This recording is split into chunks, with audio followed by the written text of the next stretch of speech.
Hey, everybody. Welcome to another Drinking with Authors. This time we're talking to Alex Shvartsman and his book, The Middling Affliction, which just came out probably a couple weeks ago at this point. And I've managed to read a little bit of that. So I am interested to see what Alex has to say about The Middling Affliction.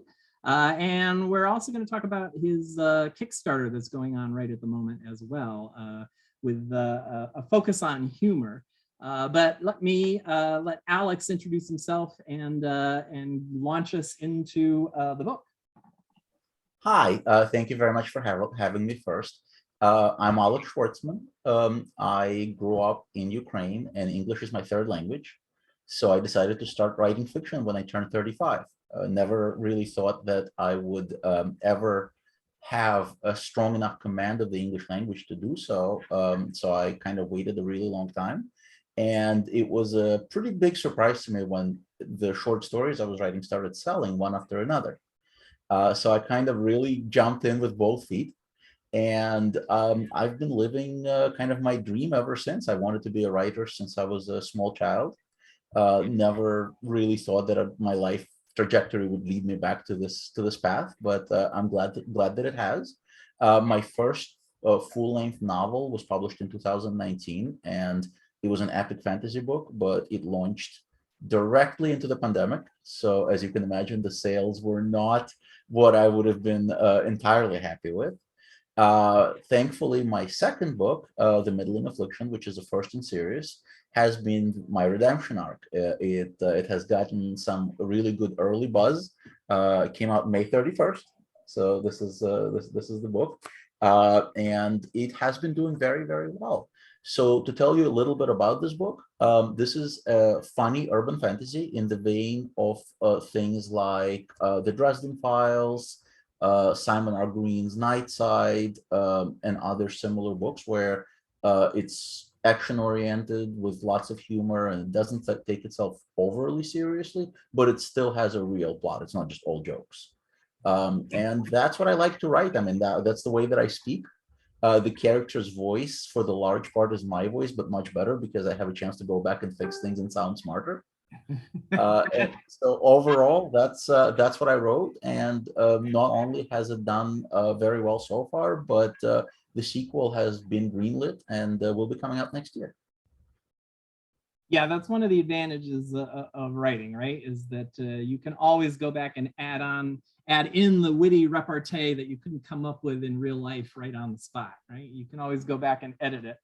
Yeah, don't you wish when you come up with a comment that's like 20 minutes after the conversation, you come up with a perfect comeback, but you can't use it anymore? Yeah, So a writer can, because we can go back and we can totally edit the entire conversation to set it up for that perfect comeback. Yes, that's why we're into this, right? Because of the power. And that's why we're not stand-up comedians either, right? Because like if you put me on the stage and have me improvise, I probably won't be very good. Yeah. But give me enough time to think about these things, to come up with the jokes, to kind of polish them. It'll work out a lot better in the end. Yeah, it works out much better in the end. My brothers, on the other hand, could probably do the stand-up. I would not be able to do the stand-up. I cannot come up with the quick comebacks fast enough. I don't think fast enough for it. Well, you were talking about wizards, so that kind of leads me into what we're drinking tonight, because I am drinking Fireball in honor of your wizards. So what are you drinking tonight? Something special? So I'm a boring teetotaler, and I'm literally drinking tea. This is an hibiscus lychee pineapple tea from Republic of Tea. I promise they're not paying me anything, but I buy a whole load of their products, and I'm drinking it as an iced tea, which is unsweetened and has no additives. So I'm like watching my sugar and all that. So cheers.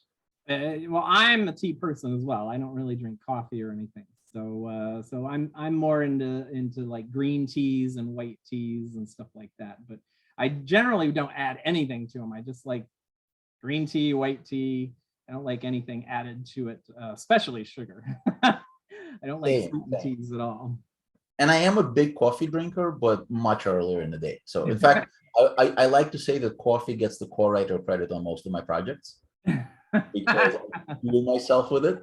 But I do tend to switch at the time when most people switch to alcohol. I switch to tea.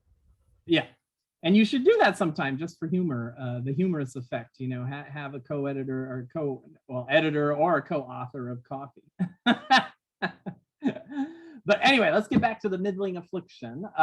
So your main character is Conrad. And I don't know how much you want to give away about the book, but I mean, I've only read the first 50 pages and this comes out in the first 50 pages. So what is a middling? And because your main character is actually a middling, and explain where that idea came from. Okay, so yes, it is in chapter 1, so definitely not a big spoiler. There are bigger spoilers than that on the back cover of the book, honestly, which kind of spoils halfway through the book. But the middling in this world, this is our world. So kind of think like Highlander or Men in Black, where it's our world, and most people don't know about the secret stuff that's going on behind the scenes. So it has the secret history trope multiplied by the urban fantasy trope. And in this world, you have people who are called the gifted. The gifted are wizards. They're kind of like wizards in Harry Potter. They can do magic, they can cast spells, they can interact with all sorts of really cool artifacts and creatures and things like that. Everybody else is a mundane. These are the muggles. Again, using Harry Potter terminology. So in this world, approximately 1 in every 30,000 people has magic. Those people can perceive the other wondrous stuff that's going on around us. So an average human being, their brain is able to edit out the magical stuff. So if a gifted person sees a troll walk down the street, an average person will just see a burly large biker. Or somehow their brain will edit out, what they're seeing. So if they see, the mountain on Game of Thrones, that's actually somebody with giant blood who's playing that character, but the rest of us wouldn't know. Yeah. Now, Conrad is something much, much more rare. He's a middling. He's a person that's capable of perceiving the magic around him and of using magical artifacts and interacting with creatures, with the magical creatures, but he is unable to generate any magic of his own. So he can't charge the metaphysical battery of any of these magical artifacts, or cast, read an incantation, cast a spell. He must rely on gadgets. So in this world of superheroes and supervillains, he's Batman. Yeah, you've actually used that analogy in the novel, part of it. Exactly, I steal from the best. And so, according to what I've read so far, I'm assuming one of the major plot elements is another middling. That's right. Now, middlings are exceedingly rare, and in this society, they are extremely prejudiced against. So there are many cult religions and groups of not so nice people who would gladly murder a middling. And in fact, their gods and their holy books tell them to do so. And so Conrad has to hide the fact that he's a middling. And he's doing that while he is working the most magic intensive job possible. He's protecting regular human beings against evil wizards and monsters and all the things that go bump in the night. So he is a member of the organization called The Watch. And he is, in fact, a senior member. So he's in charge of protecting Brooklyn from all these bad things.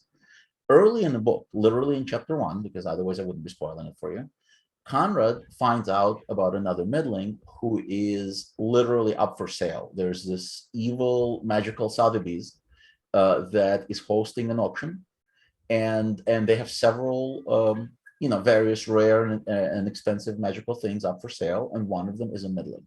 So his job, or his mission in life, is to try and rescue that middling, because ultimately what he's trying to do is he's trying to understand why it is that he's unable to access magic, and to find a way to break that, what he considers a disability.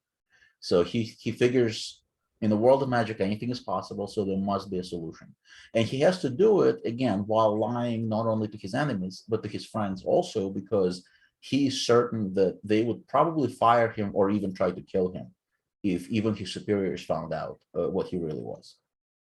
Yeah, one of the things that I'm interested in the book, like I said, I haven't gotten too far into it, but is how he keeps the fact that he's a middling hidden, especially from the other members of the Watch.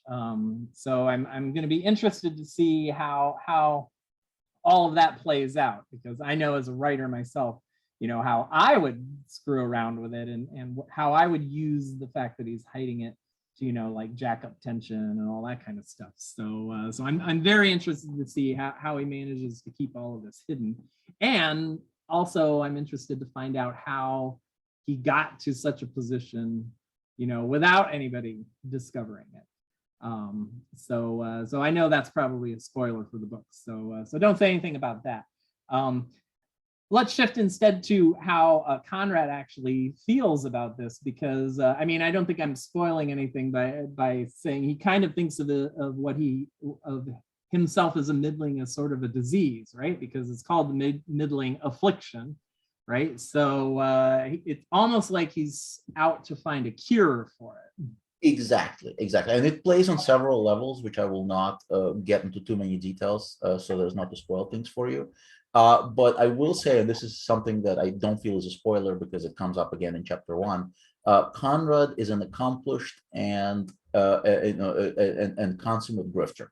He can lie with the best of them, and he is essentially just a really good poker player. He wins most hands by bluffing. So he bluffs his way out of situations. He uses bluster and bravado, and he's very, very good at it. But yes, he does have a big chip on his shoulder because he feels like life's unfair, because he is kind of stuck with this unenviable position that he's in, and he doesn't know who he can trust, and he has a really hard time opening up to people because for many years he's been in this position, and he's learned over time how to hide things. I will tell you that as a writer, one of the most consistent feedback that I got from other writers who read the book, and from the wonderful writers that were kind enough to provide blurbs for the book, the most consistent thing I heard from them is it never goes where they expected it to. So you're definitely expect some plot twists and turns, and you'll be like, oh wait, I thought you were establishing this. Nope. So hopefully, especially other writers will have fun with that, because it tends to break a lot of expectations, and that's, I see that as a very good thing, because I don't want the people to finish the book and go, yeah, it was kind of a nice Dresden Files clone or Monster Hunter clone or whatever. No, I wanted it to be its own unique thing with significant plot twists and significant elements that differentiate it. And as you get deeper into the book, you will discover just exactly what I mean. Yeah, that's a trick I like to play with my fantasy novels as well, as where I play off of the tropes. So I try to make the readers think it's going in a one direction, and then I twist it around later on and have it go somewhere else. So that's I like that trick. So I'm assuming if you use that trick in this book, then I will enjoy it as well. I do kind of get, and this may be just me like reading stuff into what I've read so far, and a little bit of the cover maybe as well, and the fact that it's in New York City, but I do kind of get this kind of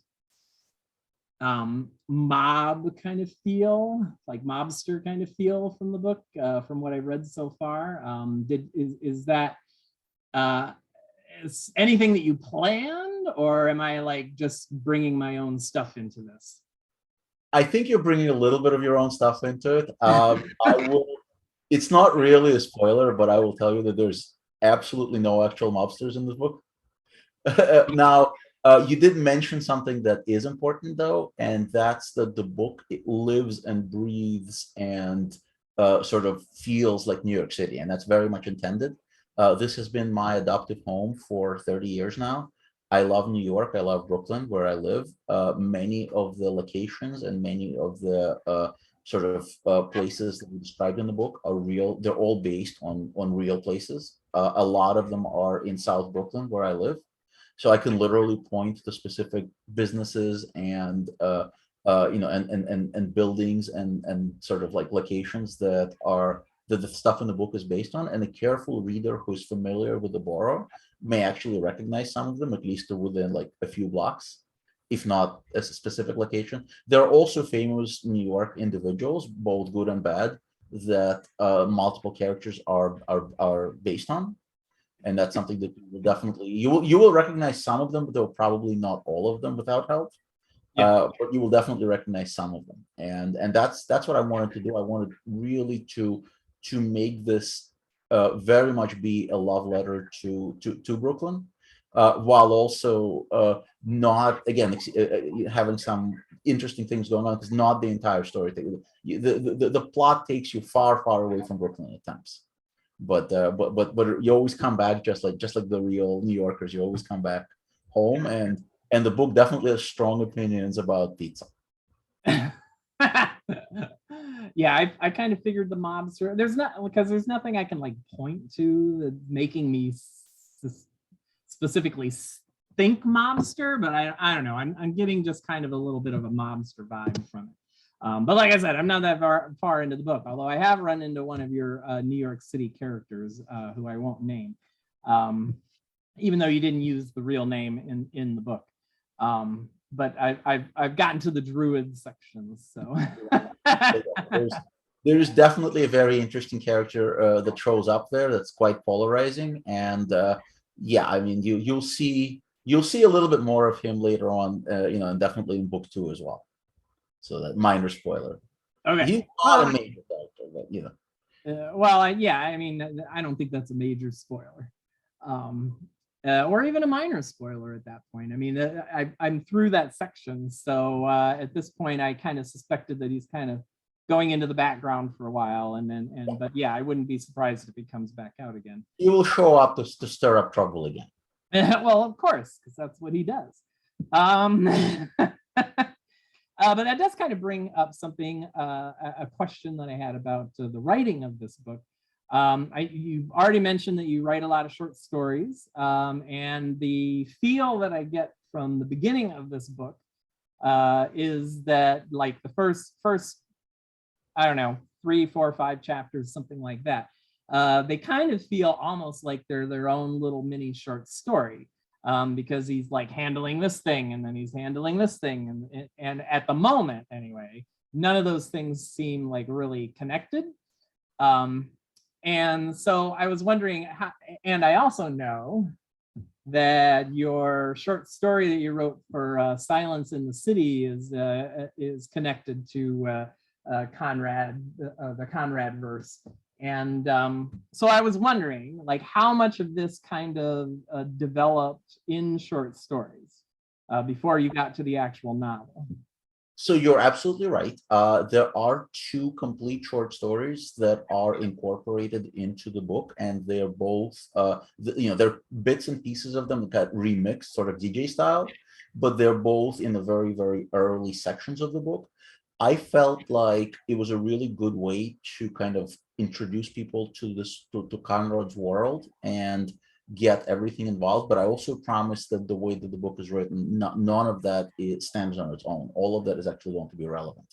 So all the things that happen early on, the side quests that sort of start out the story, will come back and be relevant again, as you will see later on. So initially, I wrote just 2 short stories with this character, and they were both written very early in my career. The first one I may have been like 2nd or 3rd pro sale that I ever had, and the second one had an interesting history to it. So the one that you mentioned, the Druids, that entire plot line was in a story called Requiem for a Druid, and that story was the one that I used to submit to Viable Paradise, which is a prestigious writers workshop that's held on Martha's Vineyard. And that story was good enough to get me into the workshop, where I studied under a whole bunch of really smart authors and editors as instructors, and each of them had different ideas about how I should change the story to make it better. So when I came home from the workshop, I kind of just put that story away because there was so much feedback that it caused indecision paralysis for me. And a couple of months later, when I was finally kind of coming around to the idea I should get back to working on this and finally make a decision, I get an email from Mike Resnick, who I've showed the story to earlier. And he's like, hey, you know that story you showed me? Do you have anything in that world that hasn't been published yet? And I said, well, this story hasn't been published yet. He's like, oh, really? Well, I'll buy it then.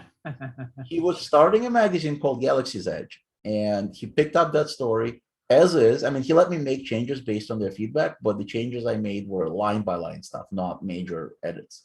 He let me make those changes, and the story appeared in the very first issue of Galaxy's Edge. And it did really, really well. It got mentioned in some years' best. It got, got a bunch of reprints. So it did well for for just a fun urban fantasy story. And so I always planned on writing more short stories in that world. But as I kept plotting and coming up with ideas, I realized that no, this is a bigger story, and I need to write it as a novel. And so when I finally did come back and I wrote a novel, I incorporated those two early stories into it. And in fact, it's a format that I really like. So the second novel, there's no short story that's fixed in there, but it opens with a subplot that kind of is its own story, but is tied into the rest of the plot. And then the story that you mentioned, called "A Dark and Stormy Night," which is in the Silence in the City collection, that story is going to get reworked into the opening of book 3. So if you read that story, there's actually a tiny, tiny, very minor spoiler for book 2 in it, but nothing that would like detract from your enjoyment of either book. I just happen to already know, obviously, what the arc is for the 3 books. So I was able to set a story at that point in time and only spoil the fate of one minor character. Yeah, yeah. Yeah, I'm in the Silence in the City as well. So Right. so yeah, that one was an interesting story for me to write, because it was more sci-fi than I generally lean, and so yeah, it was a little bizarre writing that one myself. But I am not surprised that based on the 50 pages that I've read, that the Conrad verse kind of started as short stories, and because the first 50 pages or so kind of has that feel. But I also figured that these little vignettes here at the beginning are going to have an effect later on in the plot. In fact, it's already happened once, because one of the first things that he does, he ends up using during the whole druid scene. That's right. So I figured that some of the stuff that's happening right now is going to end up being incorporated into the plot later. So I'm glad to hear that. Yeah, you will absolutely see, the implications of some of the things that he has done in those early 2 or 3 little quests that kind of happen in the first 50 pages of the book. You will definitely see implications from that throughout the book up until pretty much the very end. So yeah, it matters. They're not just like things that I shoved in there to pad the word count or something. They're really tied into the rest of the story. Yeah, no, I didn't think that. And you're right, it is a very good way to kind of introduce people to the world and how certain things in the world work, and rather than just doing some kind of like info dump or something along those lines. It's better to incorporate them in with like these little vignettes, especially when you have the setup that you have for this. I mean, he is literally supposed to be guarding the humanity, so to speak, from magic, and so that's what these little vignettes do. It just shows you how he ends up doing that, especially since he doesn't really have the ability to do magic himself. So it kind of gives you a way to show us how he keeps himself hidden and how he uses artifacts and all that kind of stuff. So yeah, I am enjoying the book so far, and I'm sure I will enjoy it all the way through. But let's shift gears a little bit. Let's start talking about the Kickstarter, and it's called Unidentified Funny Objects, so UFO, and this is number 9. So obviously you've had some success with this series. So give us a little rundown on the series and the intent and whatnot, and also how we can find you on Kickstarter. So early on, as I started writing more and more humorous fiction, I kind of figured out that was my my sweet spot. Like a lot of people find it more difficult to write humor. For me, writing funny stories is easier than writing like serious stories, with literature with a big L or anything like that. And as I started writing more of those stories, I discovered just how difficult it is to find pro venues. And I'm not interested in sending them to like penny per word markets, right? Like, I mean, talking about like real, serious, professional outlets that'll pay real rates. So very few of those are interested in any significant amounts of funny stories, and especially funny adventure stories. So I thought it would be really fun and interesting, and also I thought that the readers would like it, to put together an anthology of specifically humorous science fiction and fantasy stories with no other theme to it. So it's not like Chicks in Chainmail where it has a specific theme. It's not Cats in Space.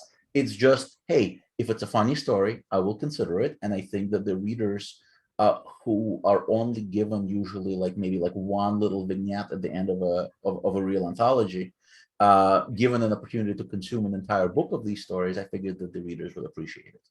And so, of course, I turned to Kickstarter because Kickstarter is a wonderful platform for proof of concept and to fund projects that are out of left field, unusual, and that a publisher may not take a chance on, especially in light of that being my very first anthology. So no publisher in their right mind would have probably taken a chance on that, right? Yeah. And so we did UFO, and it was just a standalone book. We had a tremendous response to it. We've had, I think, about 800 submissions for the first volume. We had some excellent headliner level authors who were thrilled to work with me, even though, again, I had no established name, because they liked the concept and they wanted this book to exist. And once the book was published, people liked it. And the question that to this day, between that time that one came out and now we're up to UFO 9, the question I get most at conventions is, hey, when is the next UFO volume coming out? Yeah. And so I obliged. Now this right here, I just grabbed one randomly off the shelf. This happens to be UFO 7. And every year, or for a while, it was every year. Then I've had so many other projects and a little bit more success with my own writing and translations and things like that.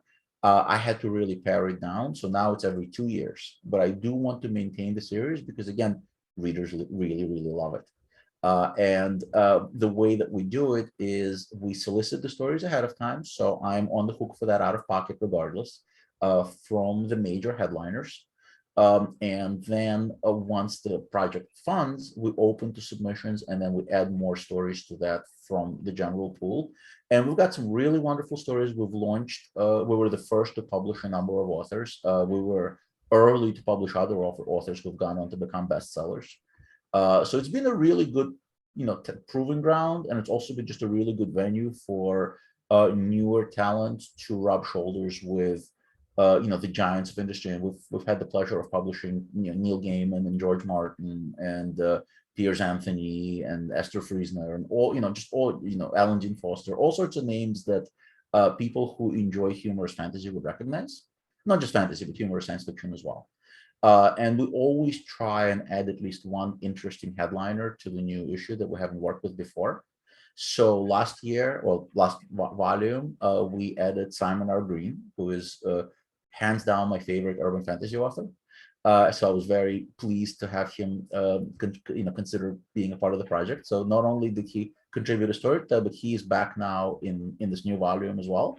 And we've also added Jane Espenson, who you may or may not know her name, but you definitely know her work because she has written for such TV shows as Buffy the Vampire Slayer, Gilmore Girls, Battlestar Galactica Foundation, Game of Thrones, and a long list of others that all of us geeks really enjoyed. And she's a wonderful writer who very rarely does short stories, and even more rarely does short stories that are not in one of the big name IPs, but something that she came up with herself. Yeah. So we will have a brand new Jane Espenson story, which is already in hand. Okay, cool. But you don't have to sell me on Kickstarter. Basically, everything you said, that's my spiel on Kickstarters as well, or that's what I've done with a Kickstarter as well. So there will be an open call for the humorous stories. Yes, that's the plan. As long as we are able to reach our funding, which is always it's always adventurous for us for whatever reason. It's always worked every single time we have been able to fund, and it's always been in like the last few hours of the campaign. It's like I think people just enjoy watching me squirm a little. So like and run around and like post and like, hey, toss a coin to your anthologist, and I'll sing that in the worst possible voice, and And eventually people will take pity on me and like support the campaign, and we end up funding and opening submissions. So on average, we've received, between 800 and 1,000 submissions. So I would like to think that I've probably read more humorous short stories in the past decade than any other human being alive. And I do want to say that I agree with you that humor, it's not that, I don't know what it is, but they don't, the big name magazines and stuff like that don't seem to publish very much of it. Let's put it that way. Exactly. And that's one of the things that the Zombies Need Brains anthologies, that's one of the things we're always looking for, is because when we put out a themed anthology, I want stories that are, span the spectrum. I want, the really dark stories, but I also want a couple humorous stories in each anthology, and hopefully not just a vignette at the end. We're usually looking for, a couple for each anthology, a couple really good, humorous, meaty stories that fit the theme. And I will say that they seem to be hard to come by. Well, I mean, some of our themes, it's kind of hard to write a humorous story for it. But yes, we zombies are definitely looking for humorous stories, constantly looking for humorous stories. So people out there should be writing humor. And thank you for doing that, because again, not all anthologies do. So I'm glad that there is that additional venue, and I'm always very excited when people put in their guidelines like, hey, we want humor. So I kind of point people in their direction as well, because there are a lot of really great people who write humor. And just like with any type of stories, as I'm sure but probably most of your listeners know as well, it's a very, very competitive environment. So out of those 800 stories, I tend to buy maybe 10. But there's probably 30 or 40 that are easily publishable. Yeah. So that leaves all of these other stories on the table. And there are stories that I passed on that have gone on to win awards and to get nominated for things and get to year's best volumes.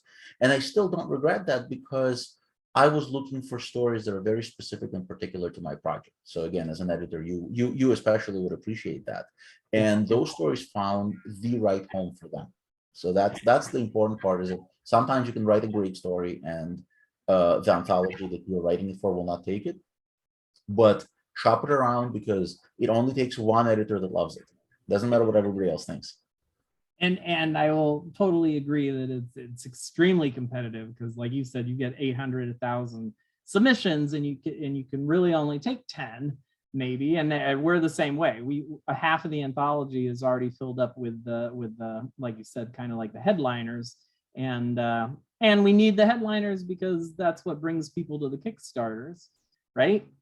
And which means we only have like 7 to 10 slots left over for the open call, and like we're getting 400, 500, 8. We've gotten over 800 submissions for an individual anthology. So yeah, it's very, very competitive. And just like you, we've had stories that we've rejected, quote unquote rejected, and they've gone on to sell to like Analog and Asimov's and stuff like that. So yeah, it's certainly, a rejection is not saying anything about the story. It's basically just saying that we couldn't fit it in at this point. So yeah, hopefully people don't give up on that. On stories once they've been rejected. You got to submit them to the next market. And people should understand that we root for those stories to do well in the next place. We're not just rejecting them and going like, if I rejected it, then everybody else will reject it too, because my award is the final award. No, we want you to succeed. We're not rejecting your story because we want to be mean to you. Yeah. We're only rejecting it for our own reasons, because maybe we already have something that's very similar. Maybe it didn't quite tickle the funny bone the right way. There are all sorts of reasons, and I always encourage people who are, because there's a lot of, especially newer writers, who stress out about these things. Volunteer at one of the magazines or one of the anthologies and read submissions, read slush. You will feel infinitely better about your own work, because you will immediately find out that your story was not the best, not the worst story the editor read that day, like no matter what you do, pretty much. And also you will kind of get a lot of closure, because you'll see what the process is like. and what the reasons are, some of the stories get passed on, and so you will feel just a lot sort of less uncomfortable about the submissions process and how like sort of archaic and obscure it is. Yeah, especially for an anthology, because you're kind of piecing the anthology together from all of the stories. And so sometimes, you know, this set of stories here works really well together, like they all mesh well together. And that one story that you really, really love just doesn't quite fit. And so you're not rejecting it because you didn't love it. You know, you're rejecting it because it doesn't quite fit with what the anthology kind of melded into, so to speak. But I'm going to put you on the spot here. So what is it that you look for in your humor when you're reading the slush? Sure. Actually, I mean, you're not really putting me on the spot because I've had 10 years of thinking about this question now. First thing I'm looking for is voice. You can't tell a funny story in a sort of very bland voice of like the science fiction as it was published and written in like the pulp zines in the 1940s, which a lot of writers, a lot of newer writers just tend to default to that voice, and they think that no matter what story they're telling, like that's the voice that, you know, the voice needs to stay out of the way of the plot and I'll be okay. That doesn't usually work for humor. You need your voice needs to indicate this is a humor story. It needs to indicate it really early. Secondly, humor can't feel forced, and that's very difficult to teach. It's very hard to teach how to be funny. But you have to, if you write a story and then you're just racking your brain about how to just sort of jam some humor into it, Yeah, that's not going to fly. The editor will immediately see that, it'll immediately feel off, and you're probably better off if the story is not a funny story to begin with. Just leave it at that and submit it to a different market, because you will likely have better success there without that artificial attempts at humor thrown in. Then there's also a matter of subject matter, right? There's certain topics that we've just seen so many of them. So things like aliens abducting and probing humans. I mean, obviously, you know, I invite trouble because it's UFO publishing and we publish unidentified funny objects. So I'm going to get a disproportionate amount of those stories, no matter what I say or do. yeah. But let me assure you that I've seen them all. And it's very, unless you're doing something extremely original and unique with that concept, I probably don't want it. And then there's all the very common tropes that have been done before you. If you send me a political story about, you know, a big stupid orange man in the White House, you better write it better than what Stephen Colbert's writers and Trevor Noah writers and everybody else on late night TV have done, because that's what you're competing with if you're doing political humor. If you send me a story about tropey vampires doing tropey vampire things and hanging out with werewolves, you better do something original with that, because again, I have probably seen that story and maybe that very plot and maybe those very jokes, you know, more than 10 times. So, you know, unidentified in the title of the anthology, although it was not originally sort of like, I didn't originally think it through that way, but it actually works very well because it does speak to us wanting stories that are just a little bit odd. They're a little bit different. Their plots are not something that I've seen many times before. And again, lots of experience. So I've seen a lot of things, something that'll surprise me. And of course, if it actually gets me to chuckle and laugh out loud, you almost certainly have a sale, even if it works. Even if I have to work with you to do some edits and change some plot a little bit, if your humor is good, everything else is workable. But if your story is pretty good, but it doesn't have enough humor in it, there's very little I can do to help you, because I'm not writing your jokes. I'm busy writing mine. Yeah, yeah.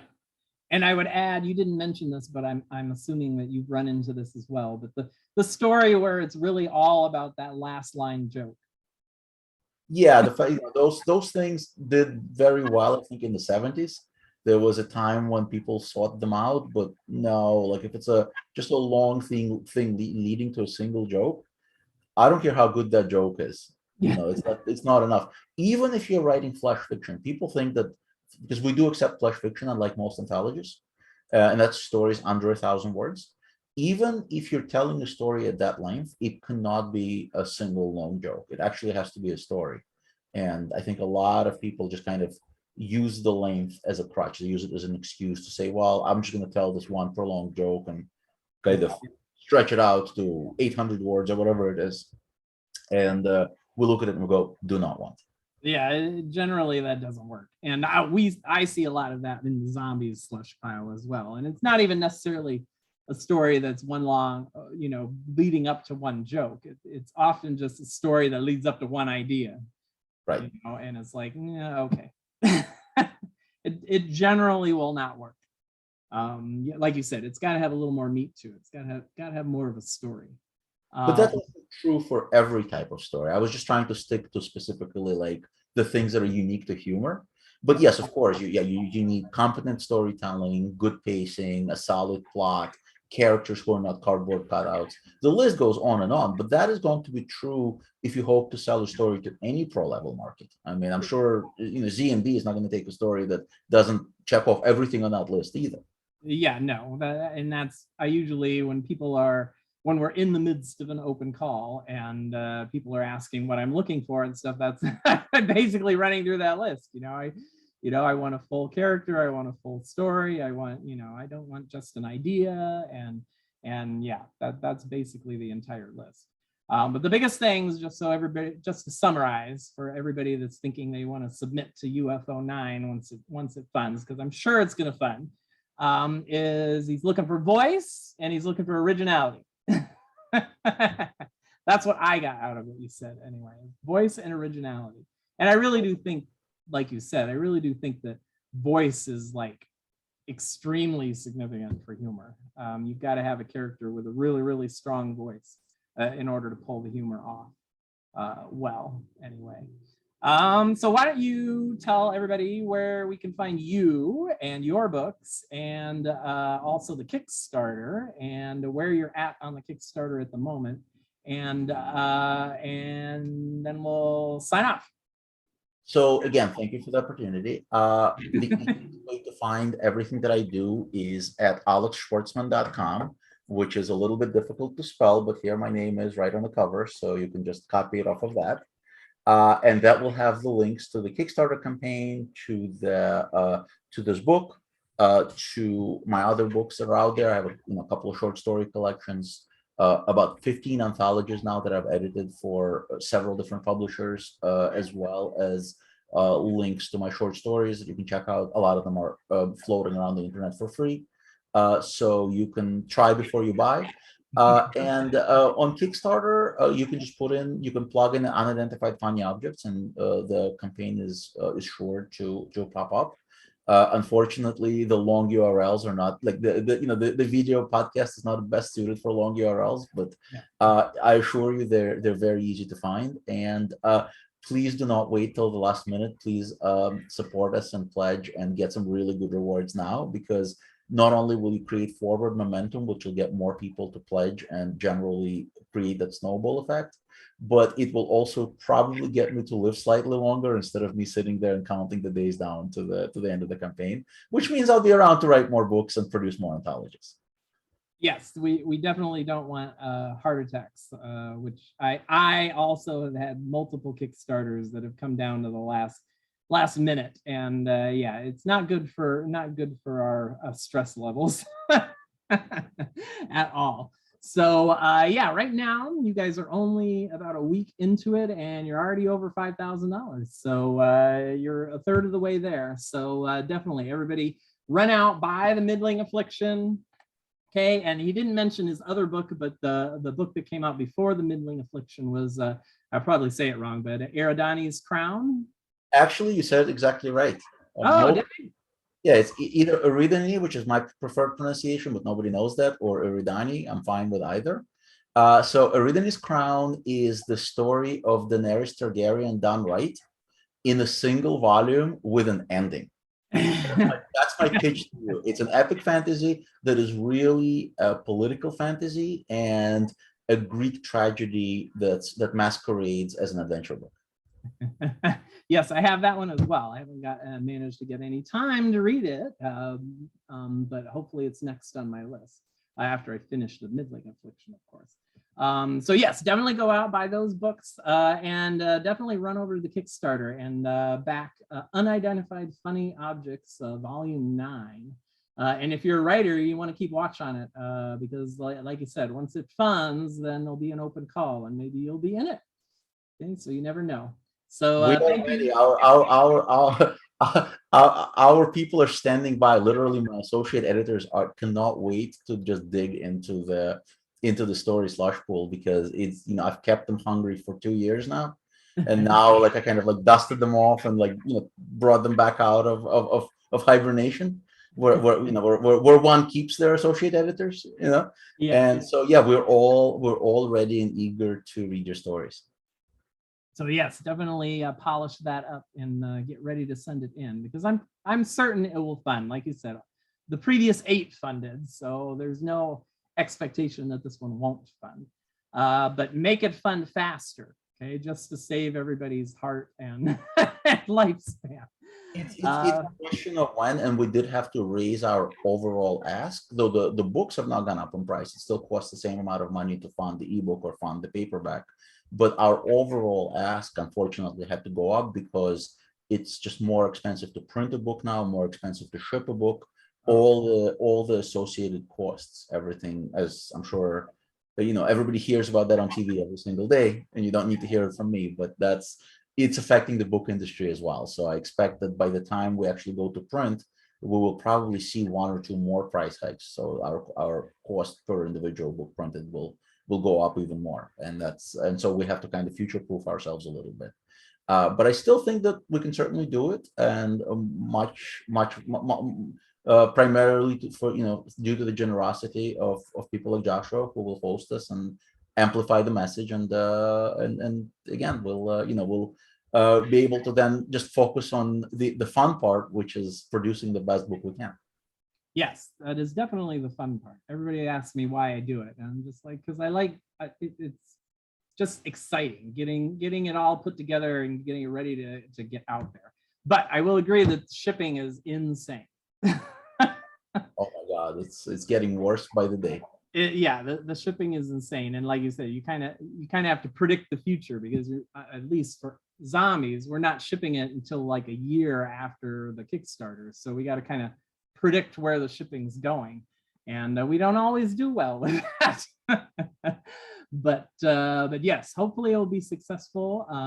Everybody go out and back it and buy the books. And I want to thank you, Alex, for being here and chatting with us.